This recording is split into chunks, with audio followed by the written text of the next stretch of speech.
Hey church, happy to get another video to you. I am particularly excited because we have a new announcement. Most of you have already heard it, but it may be new for some of you, and that is we have a new building.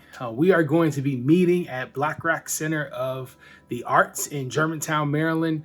The address is going to be in the description.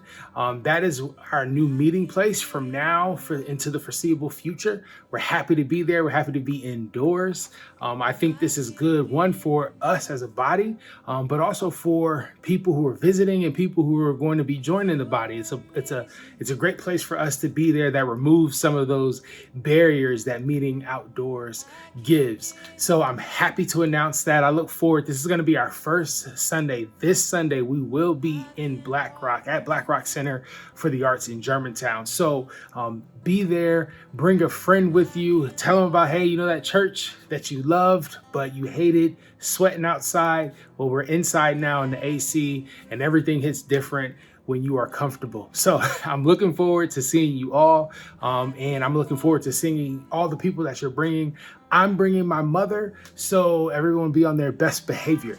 I look forward to this not just being in a new building, but also a new message. And the message is so important because I think it fits for us and where we're at as a church. Before I get into that, let me just recap what we went over last week. Last week, we actually paused and we talked about the vision of the church. And the reason why this is so important is because a lot of times in life, there's so many things in our life that we just kind of do on automatic. Most people, they get a job, they first start the job and there's challenges and things like that. And then sooner or later, it's just automatic. You wake up, you go to work, you know how your life is going to turn out. Well, as a church, we shouldn't be like that.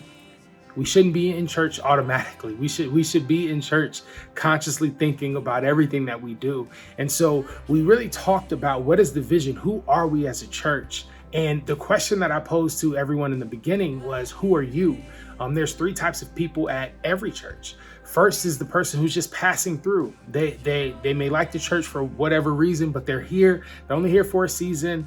And that has been all of us at some point in our life, but they're not necessarily committed to the church. The second type of person is just here for the food.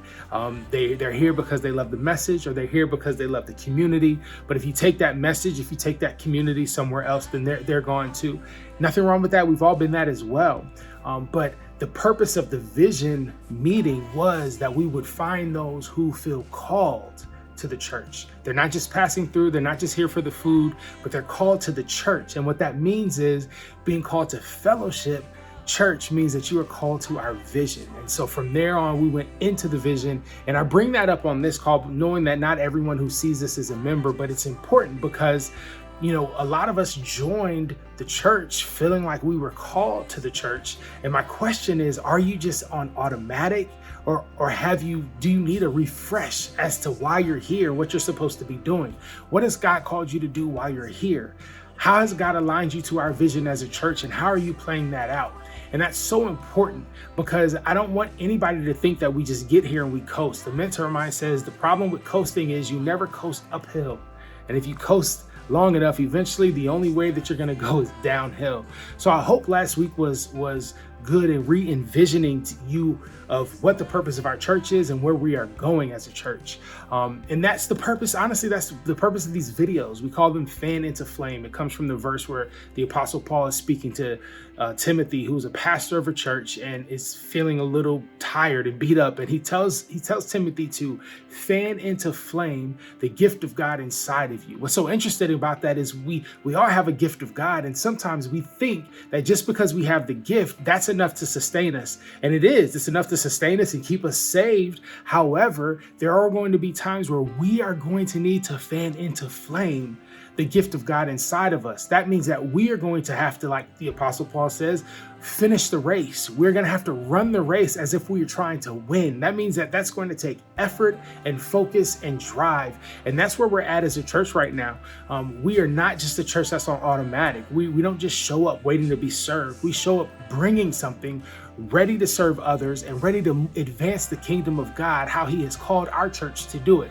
And so I'm very excited for this message coming up, because as you know, we are getting into Mark 5, where we're going to talk about the signs and wonders that we should be committing and should be doing as a church. But before we get there, Jesus has a question for all of us. And that question is, will he know us when we meet him? We're going to be going through this message that we talked about from the last video. We're going to actually be doing it where we see people who made some assumptions as well. They professed Christ and they did great signs and wonders in his name. And yet they made the assumption that just because they did these things that they knew him. And when they met Jesus in the end, he says, I never knew you. We're going to be going through that this week and figuring out, how do we make sure that we aren't those people, and how do we look out for those people so we know to stay away. I look forward, guys, to seeing you again, BlackRock Center of the Art in Germantown. It's 10:30 a.m. same time. I look forward to seeing you all. Love you. Bye.